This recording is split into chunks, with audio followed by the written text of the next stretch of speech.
Hello and welcome back to the Bottom Bins Team Talk. This is a series where I speak to fans of clubs around the Premier League and we just try and get a general assessment of how the club's doing and some of their best memories supporting their teams. Joined by a very special guest today, Liverpool fan Ronan Davidson. Big fan of the podcast. Well, Ronan, how's things? Well, Connor, thanks for having me on. Not a bother, sir. Not a bother. Look, I think it's as good a place as any to start with sort of the current situation of Liverpool and really an analysis of this season, Ronan. Look, they've just played Real Madrid in the Champions League there a couple of days ago and we're turned over fairly easily by the Spanish giants. But look, talk to me about this season in general and how you feel it's going. Yeah, well, not really going as good as I expected to go, to be honest with you. I don't really have one thing to put the finger on where it would be going wrong, but I have a few things notable things that may be the cause of what's happening at the minute. Um, we seem to concede a lot first, which is you're already 1-0 down by 20 minutes into the game, which is not probably the best way you'd start. And for a team that have such a good defense the last sort of 5 or 6 years, you would say that was unheard of. But um, as well, like with a lot of injuries at the minute, with a few players coming back in, like Firmino and Jota, Van Dijk coming back in, Yeah. um, and then as well, like the age of our team, like it's quite old compared to if you compared it to the rest of the clubs in the Premier League at the minute. I think it's like the third oldest squad, and the football we play is like high press, and you're almost defending in the final third, Yes. which like if you're having an older team doesn't really work. And look, Klopp has come under quite a bit of flack over, especially these last few weeks. Ronan, do you think he has to take some of the blame for that, or do you feel like this is just sort of the players' mentality and the way that the players are playing on the pitch? Yeah, well, Klopp would be the first man to say it that he would have some responsibility for what's happening. There's also the what's going on at the minute with FSG. He can only Klopp can only do what he can really at the minute, and sort of if you take a few beatings on a run, the mentality will drop. Like Yeah, no, look, agreed. And it's interesting that you did mention the age of the squad there, Ronan. Obviously, look, one of the things we've highlighted the most on the Bottom Bins podcast this year has just been how easy Liverpool's midfield has been overrun and quite easy to sort of get through. If you if you could in the summertime, do you think midfield is the main priority that Liverpool have to look at then? yeah, well, definitely the midfield. I'd say you need maybe even two or three midfielders to come in, Hmm. like because you look at the likes of Man City and even Arsenal at the minute, they have if they have injuries, they have someone straight away who can come in, a world class player that can come in and perform the same job Hmm. as their starting players at the minute. Like you have the likes of even though Jorginho for Arsenal hasn't really performed too well since he signed, but he's still a world class player. Like if you look at he's won the Euros, Champions League. He is a world class player. He can slot in there fine. He's used to playing in a big team. Like so, at the minute, Liverpool just don't have that. Like we have youngsters coming in and are almost outperforming the players that should be starting every Hmm. week, Hmm. which is like it's good for the younger players to get games, but they just don't have the experience as someone who you'd really want to be coming in off the bench or even starting. Yes, no, look, I understand what you're saying. I really do. I think a couple of things as well this season, Ronan. Again, something that we've highlighted on the Bottom Bins, the underperformance of Mohamed Salah and the underperformance of the star striker Darwin Nunez. How have you found that transition? Because obviously Liverpool haven't played with a big target man really since, well, really since Luis Suarez. So obviously not the most seamless of transitions at the minute, but do you expect Nunez to come good? Yeah, well, even the last few games, Nunez has been showing far more. He's like I've noticed since he signed, he's always making the right runs. He some of the times he's offside, and that'll come though because he wasn't as used to playing with the players he's playing at the minute. But like he he got a lot of stick for what he was doing at the start of the season. He had a few chances he should have scored. Hmm. There's times he got very unlucky. There's balls cleared off the line, and sometimes you, he did have very poor misses. To be honest with you, Yeah. but I can say the last 2 or 3 games he is coming into form. Like you look at his goal against Newcastle, like that was a great touch for him to bring that down, and the finish was great as well. The finish against Real Madrid, like it was very cheeky of him to do that, like, Hmm. and Hmm. that will he will gain confidence from stuff like that and making the right runs, and he is fitting in at the minute, and then as well as you said there, Salah, he started great the season, and just once Liverpool went downhill, it was almost when Salah stopped scoring goals. And you notice, I even noticed it last year, Connor, that Salah had a great first half of the season, Yep. but second half of the season he was nowhere to be seen. Right. He came up with the odd goal, like he was clear at the top of the goal scoring leaderboard, Yes. and then all of a sudden Son's up there, Harry Kane's catching him, and he just didn't wasn't supplying the goals. And do you think, like, in all seriousness, Ronan, I know I've seen a lot of Liverpool fans on social media saying, Salah hasn't been the same player from he got, the massive contract. Do you feel like maybe that big contract of 350 grand a week has maybe clicked something in his mind where he's maybe saying to himself, I don't have to try as hard anymore because I've got the big money now? Yeah, possibly. Like, to be honest, you can't really put the blame like that onto a player if they're playing bad. Like it may come down to other things, but that could be a big factor in the way he's not performing as well. He may think that I'm not too sure, but he most likely the highest paid player in the club, Mm-hmm. and he maybe thinks he's better than the club, which is not really the greatest thing. But I'm not too sure, to be honest. But I'd like to think he wouldn't. He wouldn't be thinking that. No, fair enough. Fair enough. And look, obviously Liverpool have been stricken with injuries this season, but uh, I've sort of noticed, Ronan, over the past few years, though, Liverpool always do seem to get key injuries, and you've already sort of alluded to FSG there and the lack of investment that's given to Liverpool. Do you not think, though, that the club could be better prepared for when the inevitable injuries do come around during the course of a season? Yeah, I agree there.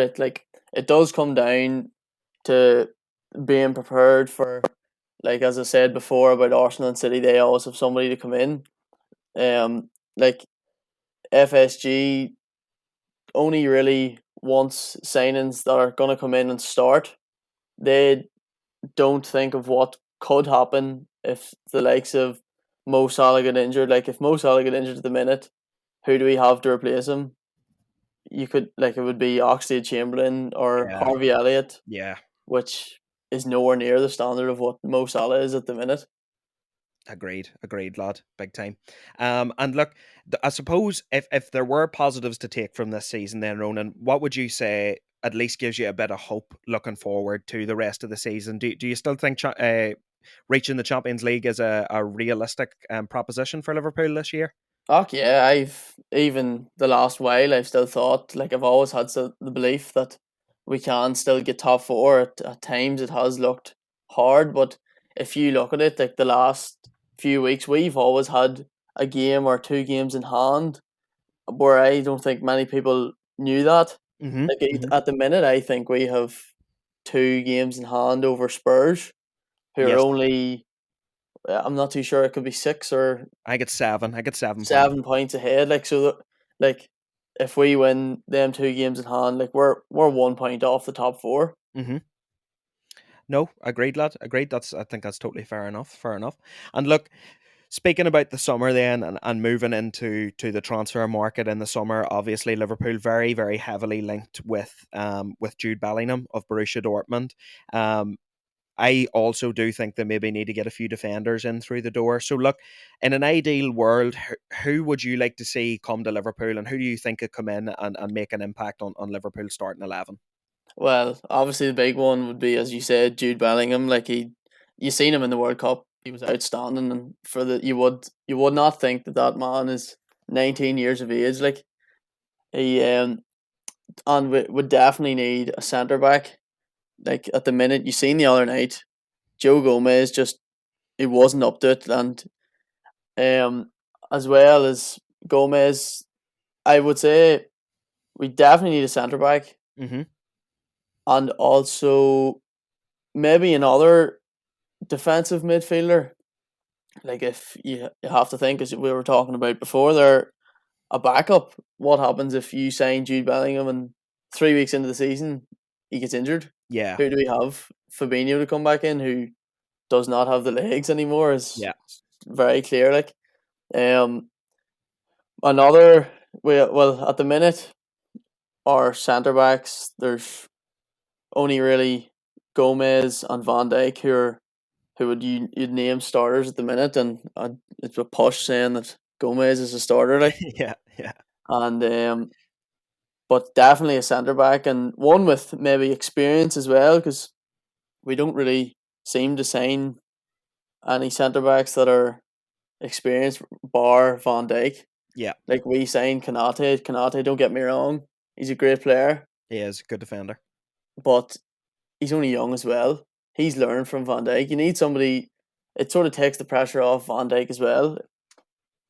No, agreed. Completely agreed, lad. And look, it's interesting there that you mentioned, say Fabinho's loss of his legs, or maybe just that loss of a little bit of pace. Look, a very interesting thing that I read an article on the other day was how different styles of football can affect players. And I just want to ask you this question and get your take on it. Look, obviously Klopp does play that heavy metal style of football.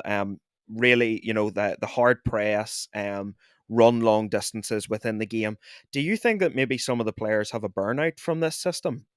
Yeah, potentially. Like, cause I don't know exactly how many games you'd play in a year, but like you look at Liverpool last year, we were in every competition right till the end. Yeah. We won the FA Cup, so you're playing every game in it. You're playing every game in the League Cup, the Champions League. We played every game in that, Hmm. and then the league. It went right down to the last day. Like that, there could have a lasting effect, and then you're going. I don't know how long the players get off, but it's not that long. Like Oh, it's not. It's not. they're going right from basically full way through the year. Plus, they have the World Cup as well. There that they were on was probably on their minds at the end of last year as well. Yep. So, like, definitely, it definitely does have an effect. Like, it worked great. It was probably the best football I've seen in a good while of Liverpool. The year we won the league And and the Champions moving League. on then, just from this current season, then Ronan, um, look, it's a question I ask everybody on this series. What is your ambition for 5 years' time? Where do you see Liverpool hopefully in 5 years' time? I'd like to see them back up near the top of the league. Hopefully, well, hopefully that'll be sooner than 5 years' time. But also, like I liked last season where we actually put a good team out for the FA Cup and the League Cup. Hmm. Klopp usually wouldn't really do that. He'd always have the youngsters out, and like all them trophies they do add up, and you have something to show for it at the end of the season. And obviously competing in the Champions League as well. It's the biggest competition in the world, I'd say, other than the World Cup and the Euros. Like, but for a club, so hopefully maybe a few trophies and yeah. No, fair enough, lad. Completely agree. I think trophies, trophies are the thing that you wanna show off at the end of a season. So completely agreed. And another question that I ask everybody on this series, obviously, you've seen some good players come and go at Liverpool, but who would your favourite ever Liverpool player be and why? Yeah, well, I could say the likes of Suarez and Gerrard, Salah, but like there's one player that I always loved, and that was Daniel Sturridge. It's a bit Yeah, of a different one, that is a bit of a different one. but he was a great footballer. He was what made me fall in love with watching Liverpool week in week out. He was like I don't know what would have happened if he hadn't got the injuries and stuff, Hmm. but like just his technical ability, he was brilliant, and he always came up with a goal when we really needed it the most. I remember that season of, I think it was Sterling, Suarez, and Sturridge up front, the triple Yeah. S's. Oh, And yeah, that season Sturridge was ridiculous, absolutely ridiculous. Always had a good FIFA card as well, which yeah. always helped him too. So yes, another question that I ask everyone on the series, Ronan. When was the first time you ever went to Anfield, and just describe the match day experience to me then? Yeah, so first time I was in Anfield was actually with the school. Hmm. I went over. There was me and a few other boys. Just decided to go over because a few of us were Liverpool supporters, and thought, yeah, sure, no better opportunity to go over. Um, yeah, well, we went on the tour the day before, and that was the first time, obviously, seeing Anfield and realizing how big it was. Yes, yes. And like you'd see it on TV, and it wouldn't compare to seeing it in person. We went to the game against, it was actually Swansea, and it was a cracker of a game. It finished 4-3. Um, the likes of we had John Joe Shelby, Wilfred Boney, Sturridge was playing. He scored twice. Henderson scored twice, and it was an absolute cracker game. We were sitting in the Anfield Road, and just the atmosphere. It's actually hard. It's hard to describe what it was like, you know. And but overall, it was a great experience. I really enjoyed it. Yeah, look, your first time at a match is always special. That wasn't was that. Let me get this right. I think I remember seeing stories or something from that game at the time. And did you meet the Swansea players in the airport or something like that there, or was that somebody else? I wonder. No, I don't think that was us, but we met all the players after the game. You know, we waited outside, but Oh yes, outside the stadium. yeah, Did you get any autographs or photos that day? yeah. I have a scarf that's signed by a few of the players. I think the goat Kolo Toure signed it. Henderson, Mignolet maybe as well. I'm not too sure. I'll have to have a look, but yeah, it was a great experience too. It made you realize that the players are actually real people as well. Like they're not just somebody that's on the TV. If you know what I mean. Yeah, no, I completely understand that, lad. Completely understand that. So look, what has been your best memory or your best moment as a Liverpool supporter then? I'd say the Champions League final beat Spurs. It was sort of the start of the real, like, a bit of a dominance we had, and it almost made you believe, because if you had told me before the year before that we'd be in the Champions League final, I would have laughed at you. Like, Yeah, yeah. also that whole Champions League campaign, especially Barcelona 4-0 in Anfield, like one of the greatest nights in European Cup history. Like it, I remember watching it and I felt like crying. It was that good. Look, you're allowed to be emotional when it comes to football, lad. You're absolutely allowed to be emotional. Yeah, look, I was at the final with Oshin. We went over to London to watch it, and I can tell you he was fucking ripping that night. So he was. I'd say um, so. oh, he absolutely was, absolutely was. Look, Ronan, why do you support Liverpool? What is it that made you support Liverpool Football Club? Well, I wasn't really a big football fan when I was younger. Like it wasn't until maybe 2012 actually where I actually started following Liverpool all the time.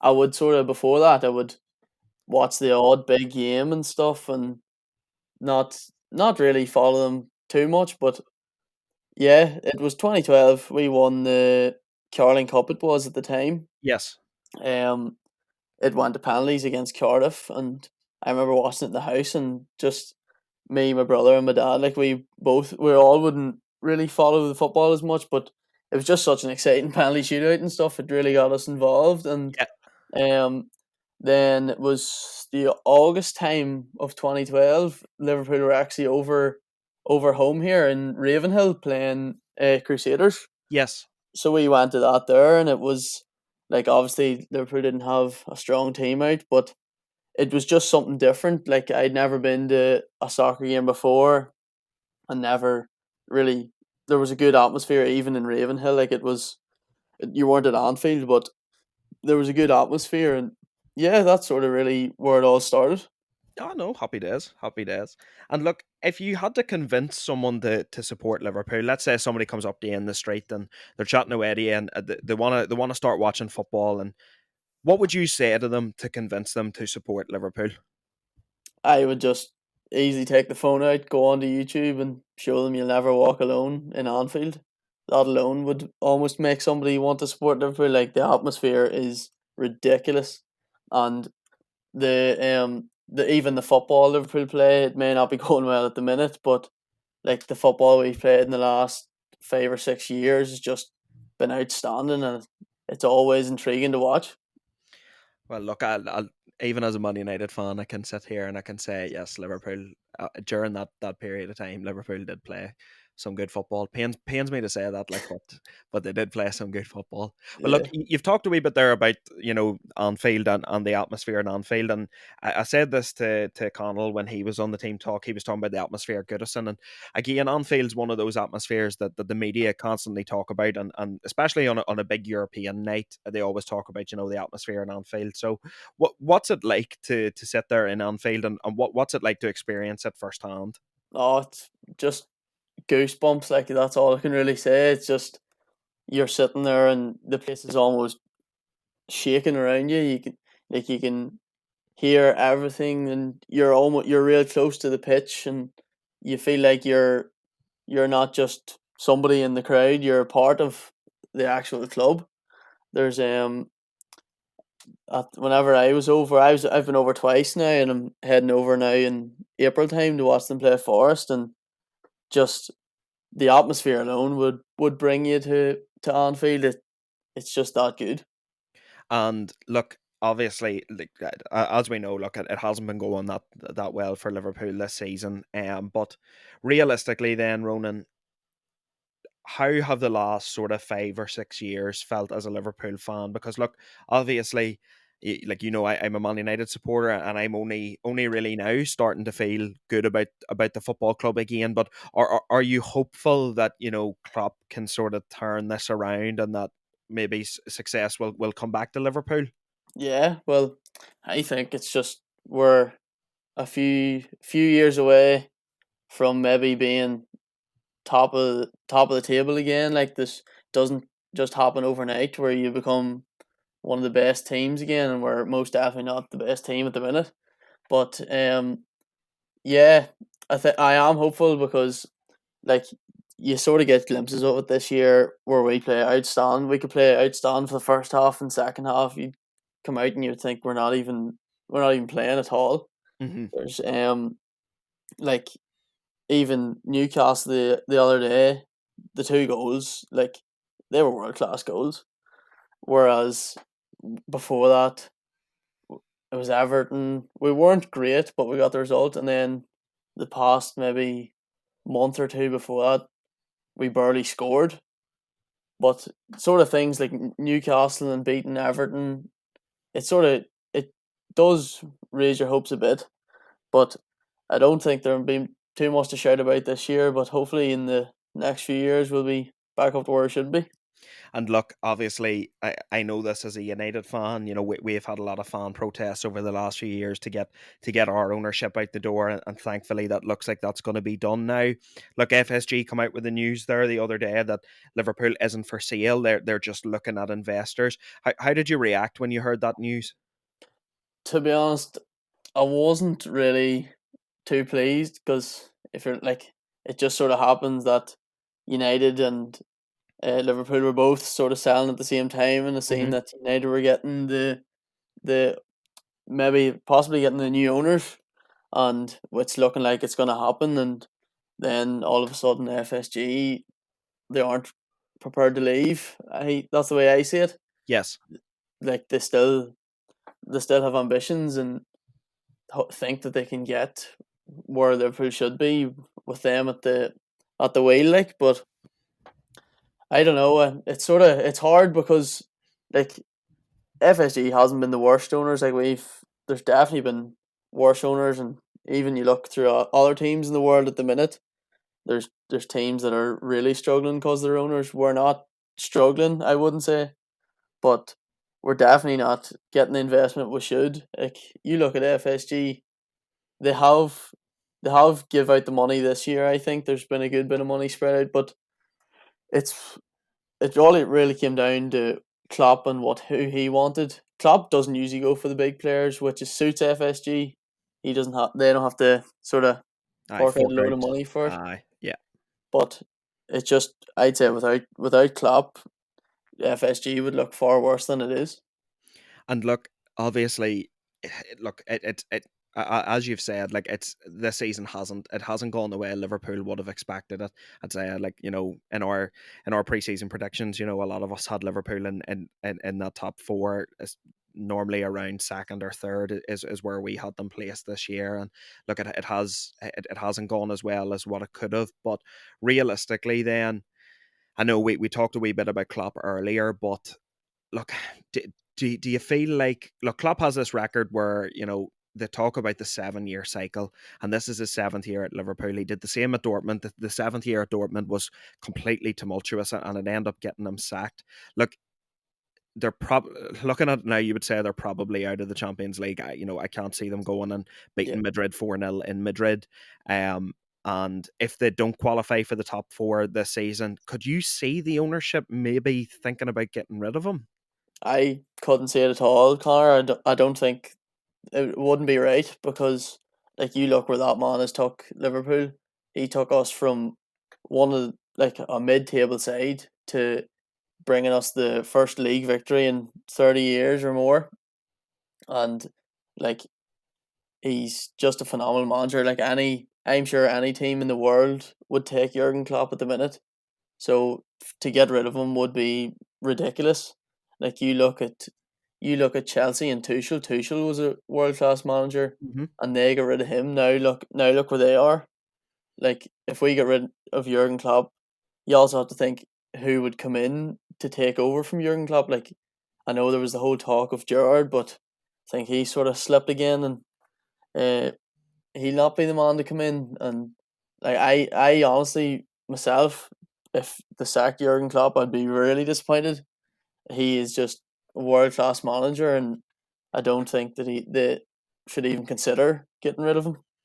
And look, uh, United and Liverpool are going to play each other now in a couple of weeks' time. I think it's not this weekend; it's the following Yeah, weekend. Um, it's at Anfield. How confident are you going up against obviously one of the most informed sides in the league at the minute?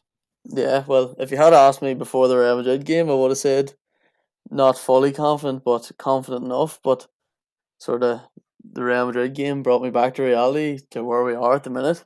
Like you can't look at United at the minute and think like that's going to be an easy 3 points or even an easy draw. United are playing some great football at the minute, and as a Liverpool supporter, that hurts me to say it. But like we're coming up against one of the best players at the minute in the world in Marcus Rashford, and our defensive record has not been great at all. So it does concern me a bit. The only thing is Liverpool and United, it doesn't matter really how good or bad each team is. It usually seems to be a close enough game, bar Liverpool last year beating United 5-0. But every game with United and Liverpool always seems to be close. I can't really remember an game that there was a thrashing in a good while. So yeah, I would be if you said to me that Liverpool come out with a draw, I'd bite your hand off. Like No, fair enough, lad. Fair enough. And look, just sort of the final question for you then before we wrap this up. You think Liverpool can still make the top four this season? You've let us know that there. But look, do you reckon there's any chance of Liverpool maybe coming out of this season with a trophy? I don't think so, Connor. I don't think that we only have really the Champions League, which is almost dead and buried. The league is just I think the likes of United, Arsenal, and City are just well ahead of us at the minute. And like anytime Arsenal or City or United drop points, Liverpool always seem to drop points. So I Hmm. don't think there's any chance of a league coming this year. But I'd be more than happy with top four. But if we weren't getting top four, I'd almost not want Europa League or Conference League. It would almost it might be a good thing for us if we don't get into a European competition next year. You get more rest time for players, and it it could be the kick that we need to sort of push on for another league title, maybe. Look, I completely agree with you. Completely agree. So, like, would you rather, if you weren't in the Champions League, would you rather just avoid Europa League and Conference League altogether? Then, yeah. Yeah, probably. Yeah, No, look, that's completely fair enough, lad. Well, look, Ronan, thank you so much for jumping on. no problem. Thank you for having me. No, absolute pleasure, lad. Absolute pleasure. Listen, folks, we have our latest Premier League episode out already. We also have our League Cup final preview out already. So please go and check them out. And as always, keep it bottom bins.